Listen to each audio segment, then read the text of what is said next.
Welcome back to another session. I hope you were well, and as always, it's always a pleasure to have you join me. Today, I want to talk about the power and the effect that our inner circle can have on our choices, can have on our careers, and our futures. I am going to speak specifically to family because I think that is the first, you might say, the first unit within any community. We begin generally speaking with the individuals, and once you have two people, a male and a female, who agree to a union and to, you might say, the boundaries that come with what union they've chosen, we call that a family. And if they reproduce, they have children, and those children become part of the family. For most people, especially people in the West, most people are dealt a very bad hand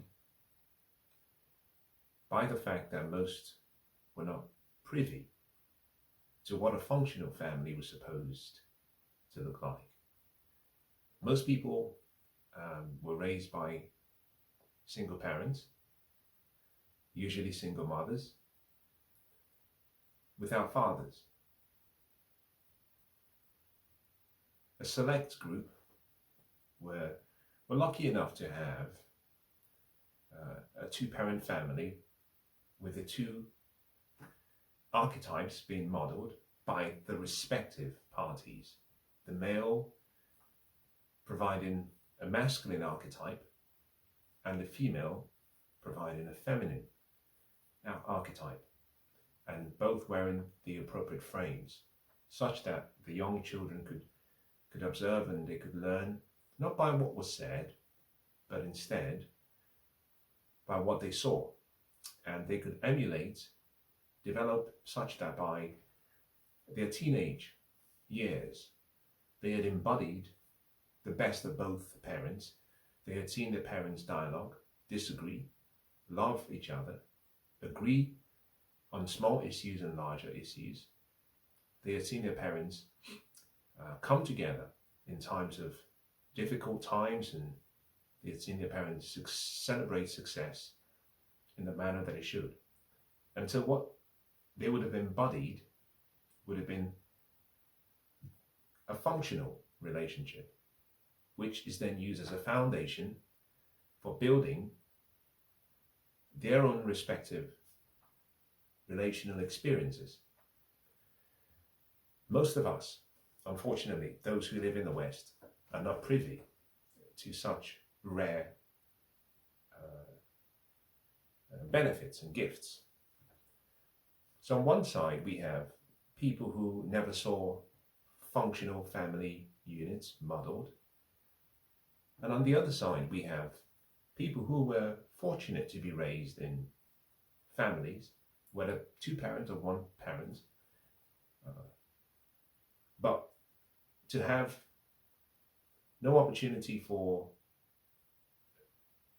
dialogue, discussions, expression of one's uniqueness and thought processes and journey. Let me begin with the latter group, because I think this applies more to most people. Broken families, incomplete families, and they're not given the opportunity to facilitate an enriching process of ideas and to be liberated by the truth. If I were to sit down with you, and I've gone on for the last few minutes on a ramble, but here is perhaps where I begin today's teaching session. If I were to sit down with you and I looked at your family and I looked at your loved ones and those you grew up with, and I placed you in one room and I walked into another room, and there in the other room were all of your family members, And I ask each and every one of them, do you want him, your brother, your sister, your cousin, your nephew, do you want them to succeed? I have a strong feeling that every one of them would say, yes, we want them to succeed. By them, I'm referring to you. But here's the truth. They don't want you to leave. They want you to succeed, but they cannot bear the thought of you leaving. You see, people do not resist change. People resist being changed. Your absence forces them to adapt to your absence or your new lifestyle, and that causes them to change something. So it's an external change. Hence, we self-sabotage our loved ones indirectly. We love them so much. We care so much for their words of affirmation and encouragement. We care about the relationship so much in the present that we would sacrifice their futures simply because we want the token that comes with the emotional bond of the present. In other words, most families and most people who are in your inner circle are not right for you and will not help you get to your final vision or dream. As a matter of fact, here is perhaps an interesting thing to keep in mind. The purpose of your vision is to enable you streamline your association, both your inner group and your outer group. Your vision is given to you, and your vision simply gives you a picture, a glimpse of what could be. So most of the time when you say, here is my dream, this is what I'd like to do, it's not unusual for the first people or for the first group that tries or attempts to bring you down to earth by saying that your dream is fanciful, or by saying perhaps you're not too good for that dream, or sometimes by even saying you don't deserve the dream, or by saying, well, you're perfect just the way you are. The first group that shares such remarks is usually family. People who are around you, people who are supposed to be in your inner circle. Now, I have no doubt that the people in those groups will tell you how much they love you, and they will tell you how unconditional their love is for you. And my experience has been, with their love comes conditional approval, providing you do things the way they want you to do things and the way they think you should lead your life. And as such, the very moment that you attempt to reach for that goal or that vision, and as you start to grow, as you start to take risks, as you start to leave, you will see a resistance that is often very strong, that causes people sometimes to sacrifice that dream because they cannot bear the thought of leaving the current group. I have seen so much emotional blackmail being used by family members, all in the name of love. I have heard things such as, do you not want to be part of this family anymore? Why are you trying to leave us? Are we not good enough for you? Don't you love us? I have seen family members and parents regurgitate failures that a child had as reasons why the child may not make their dream a reality. In other words, putting chains on their children by reminding them of the pains of the past, of their failures, of where they've made bad decisions, rather than encouraging them to pursue that goal and dream and not to look back like Lot's wife. Parents, siblings, family members, loved ones, even close friends. They will tell you they love you, and if I spoke with them behind closed doors, they would also affirm their love for you. They don't want you to leave. And here is the most important part of today's session. You are going to leave. And if you don't, if you turn back, in many ways you will be frozen in that particular time, sacrificing the destiny you may have been gifted, the vision that you could have made a reality, the purpose that is in and within you, and that possibility of happiness and fulfillment in the future. And you will do all of that on the altar of people who say they love you, but are not willing to let you go. As a matter of fact, I would say this to you. The ability to detach from the group with love, with dignity, and in good faith, is one of the gifts that most people have to give themselves first.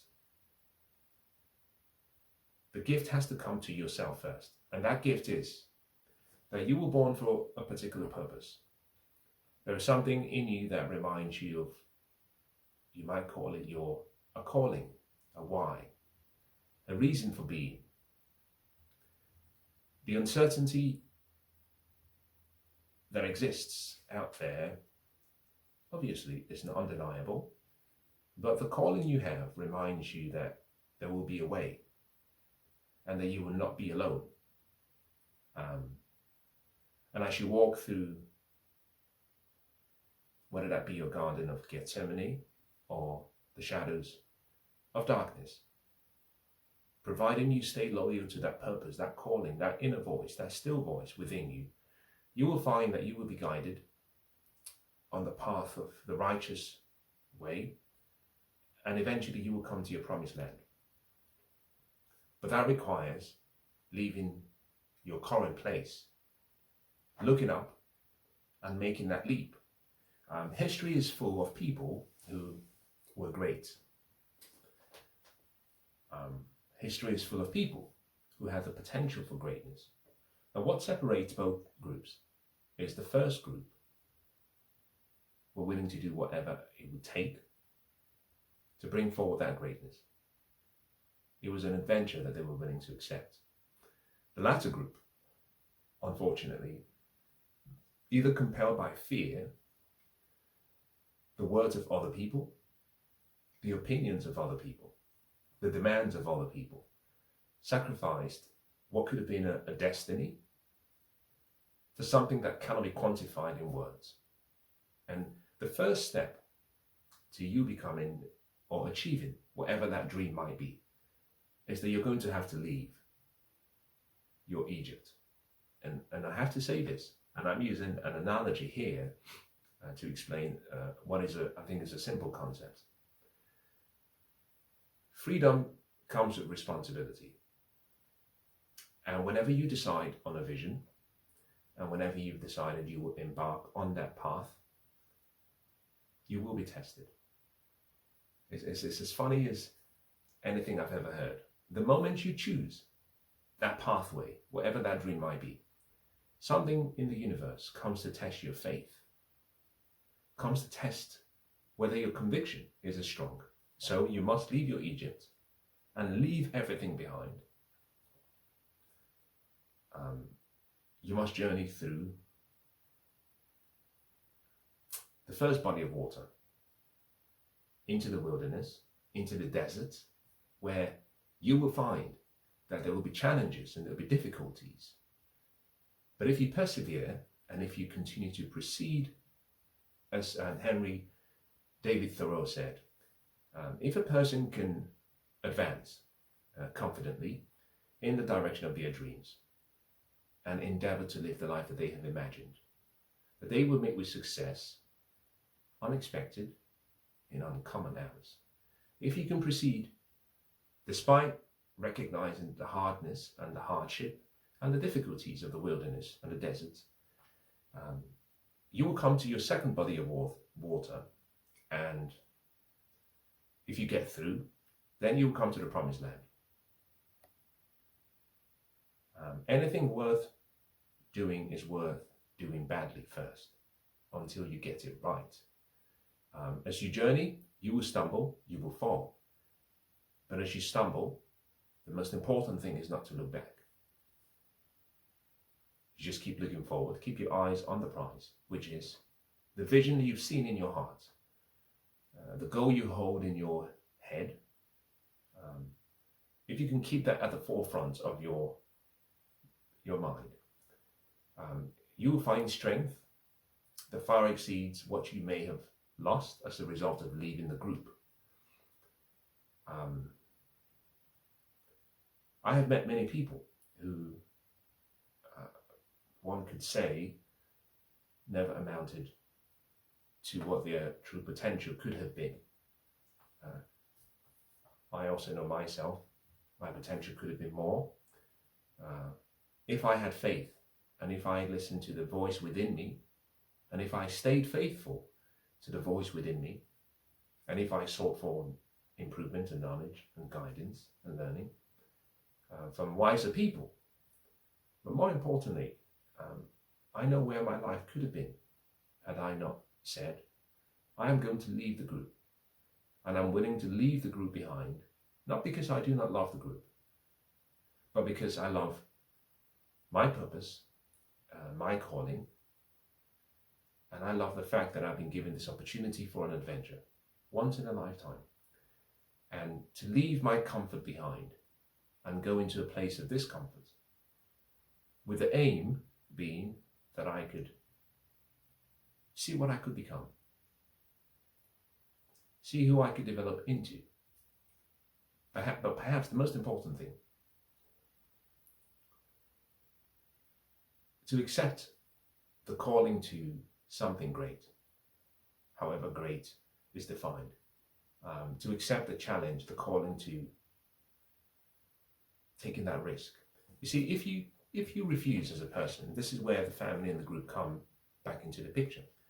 If you're not willing to take a risk, you cannot grow. If you do not grow as you age, it would mean that you'd stop yourself from becoming the best person that you could be, or the best version of yourself. If you do not become the best part of who you could be, there's a part of us that we call our inner conscience. It's like an internal regulator, it's like a referee that constantly reminds you that you could have been better. You know, I have said before that hell on earth for most people is to come across the person that they could have been, which is why most people refuse, and the family refuse you pursuing that goal, because by pursuing that goal, you represent thoughts that they rejected for themselves. And so sometimes misery loves company. Better to stay with us than for us to be reminded of what we could be by looking at you. And if you do not try to become your best, here is a sad reality. You will always have a void of fulfillment. You will never be happy. You will have a void of significance. You will never be content. And you will always have regret. Partly because something inside you recognizes that this could have been more. Perhaps you could have made a difference had you got to that mountain that you were aiming for. Had you not stopped and listened to the voice of distraction and doubt and fear and worry. Most people do not understand that faith comes from what we hear. Faith also leaves based on what we hear. Fear comes by what we hear. Faith also leaves by what we hear. If your group is feeding you with faith language, then you will find that it's possible for you to have the courage to pursue that dream, whatever that dream might be. If, on the other hand, the group is constantly reminding you of your failures, which I have seen for many people, or reminding you of fears to be avoided, which I have also seen by many people, you might grow into believing that you're not good enough. Now, I was raised by a great mother and a great father. And one of the things that I considered myself lucky enough to have had was I was always informed from an early age that I was never to think of myself as superior to another person. But also I should never consider myself as inferior to another person. And both were opposite sides of the same coin. Unfortunately, that coin was a counterfeit coin. That creativity and greatness often begin in the mind of the person, in their hearts. And anyone who will choose the path of least resistance, the narrow path that leads to success, has the opportunity to come across the greater version of themselves. But those who refuse to pay the price, and here is a key part, I think in my second book, I make reference to an important reminder that I fall back to regularly, which is, you must always pay the price for success, or for whatever dream you have. The price has to be paid in full, and the price must always be paid in advance.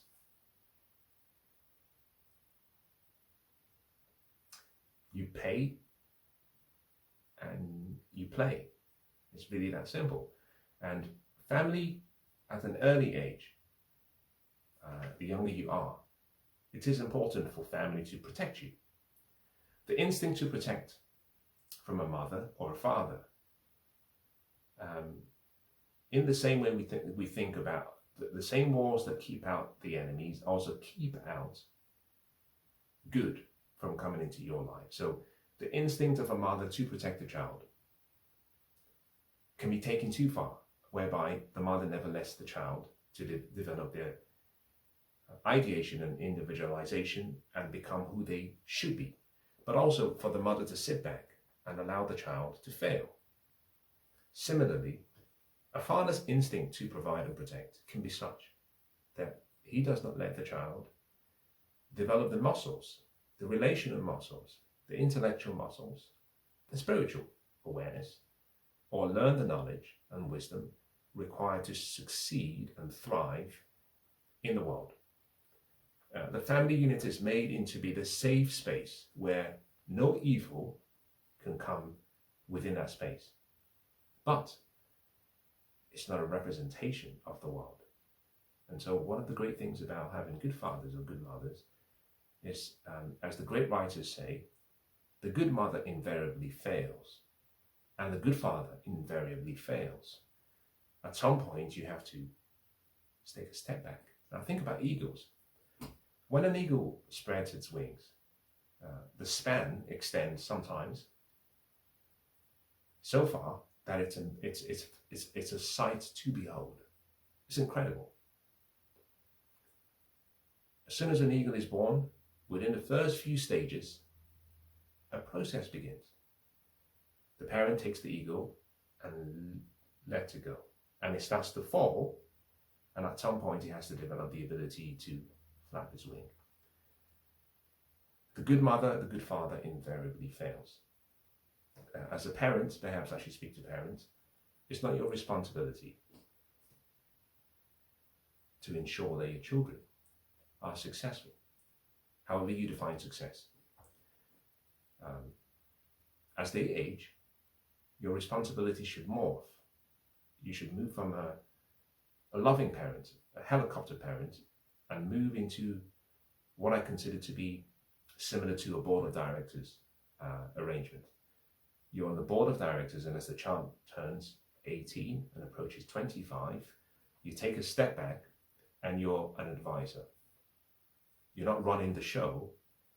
You're there, and your responsibility is to be available and to be capable, should you be needed. Your responsibility is to advise.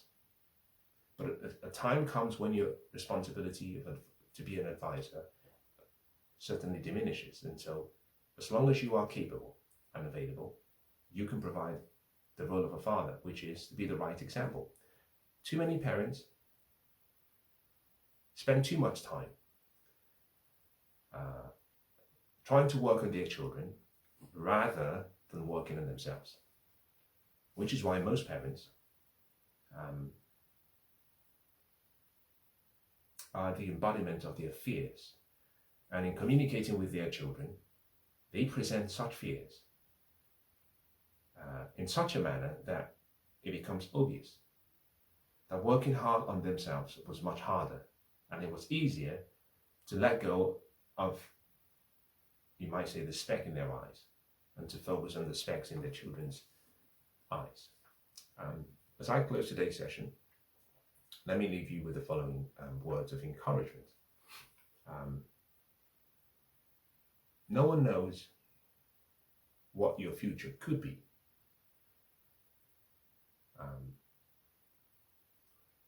But we all know that a vision at its very early stages can be easily destroyed, it can be killed. And so that requires a level of judgment, a good judgment on your part, in choosing very early who you want to share your dreams and your goals with. You have to be discerning in understanding that not everyone is deserving of knowing. And sometimes it's better to nurture that dream within your heart until that dream has developed some ability to survive the daggers, the words of fear, the negative comments of your most cherished and loved group. The ability to have discernment is something we have to all learn, such that we do not share our visions or our dreams too early to the wrong group, and therefore we are surprised when we have to abort the dream because something has gone wrong. Our associations can be very subtle. In many ways, I can summarize the power of association in the following ways. The chains of habit are too light to be felt until they become too heavy to be broken. Our association and the words from the inner group we have can be so subtle that they are placing chains on you without you being aware of it. And at some point, the devil is not what is without. The enemy is not something out there. The enemy is within. At some point, the heaviness of the chains becomes so much, so pronounced, that you find yourself in a prison. Now, here is a good question as I close. Are you in a prison? First question, are you in a prison? Second question, are you ready to escape from your prison? Now, my great mentor once said, you cannot escape from a prison except you first acknowledge that you are in one. First rule. And second rule. Some people will not participate in their escape, even when they find out that they are in a prison.